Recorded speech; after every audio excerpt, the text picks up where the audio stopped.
మహానాడు రెండవ రోజులో భాగంగా cluster number 7 incharge Shri Doddupaneni Rajanayudu ఆధ్వర్యంలో వేదయపాలెం 28వ డివిజన్ పరిధిలోని మేడికొండ గ్రాండ్ ఫంక్షన్ హాల్లో ఘనంగా నిర్వహించారు. కో క్లస్టర్ ఇన్ఛార్జ్ శ్రీమతి తిప్పిరెడ్డి మమతారెడ్డి, 28వ డివిజన్ కార్పొరేటర్ చెక్క అహల్య, డివిజన్ అధ్యక్షులు చెక్క సాయి సునీల్, గుద్దేటి చెంచయ్య సీనియర్ నాయకులు షేక్ జిలానీ, మునిశేఖర్ నాయుడు, శాంతి నాయుడు, రఘురామయ్య పాల్గొన్నారు.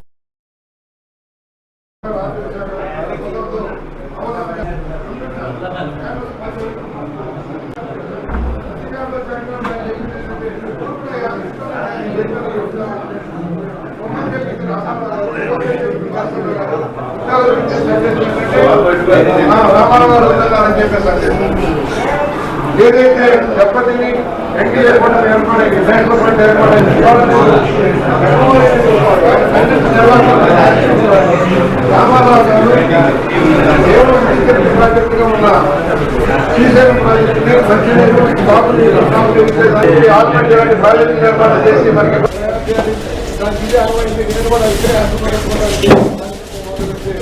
అదే వేలాది మంది ప్రజలకి ఇంతమంది గొప్ప నాయకులు తయారు చేస్తామని చెప్పి గడ్డిపేట గారికి గడ్డిపేట పార్టీ శాఖలేదు. నిన్న కూడా లోకేష్ గారు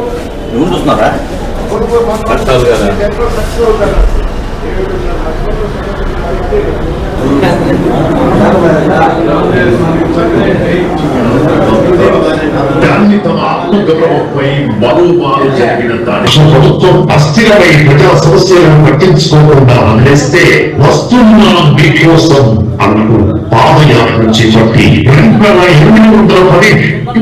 810 నడిచారు చంద్రబాబు గారు. 2008 జగన్మోహన్ రెడ్డి నేతృత్వంలోని కొబ్బరి పార్టీ అధికారంలోకి వచ్చింది. దాంతో 4 దశాబ్దాల పార్టీ చేసిన నీతిలో పార్టీ శ్రేణులు ప్రాణాలకు తెగించి ప్రజల కోసం పోరాడాల్సి వచ్చింది. అటువంటి పరిస్థితుల్లో సైతం ప్రాణాలకు లెక్క చేయకుండా యువకులను పాదయాత్రలు చేశారు లోకేష్ గారు. 3132 కిలోమీటర్ల మేర సాగింది యువకుడు. ప్రభుత్వ క్రమనిజానికి పదవిలో సామాన్యులను కలిసి ఏమున్నాము అనే భరోసా ఇచ్చారు. ఈ మధ్యలోనే మరో సంక్షోభం ఏమిటంటే చంద్రబాబు గారి మీద అక్కువ కేసి పెట్టి జైల్లో పెట్టించారు జగన్ రెడ్డి. ఇది తెలిసి 70 దేశాలలో ప్రజలు రోడ్డుపైకి వచ్చి నిరసించారు. చివరికి 2024లో జరిగిన ఎన్నికల్లో క్లస్టర్ నంబర్ 7 నందు అత్యంత వైభవంగా మన పండుగ, మనందరి పండుగ మహానాడు పండుగని మేము ఇవాళ రెండవ రోజు దిగ్విజయంగా జరుపుకోవడం జరుగుతుంది. చాలా సంతోషంగా ఉంది. రాష్ట్రం అంతా కూడా పచ్చటి తోరణాలతో ఒక పండుగ వాతావరణంలో ఇవాళ తెలుగుదేశం పార్టీ మహానాడును జరుపుకుంటున్నారు.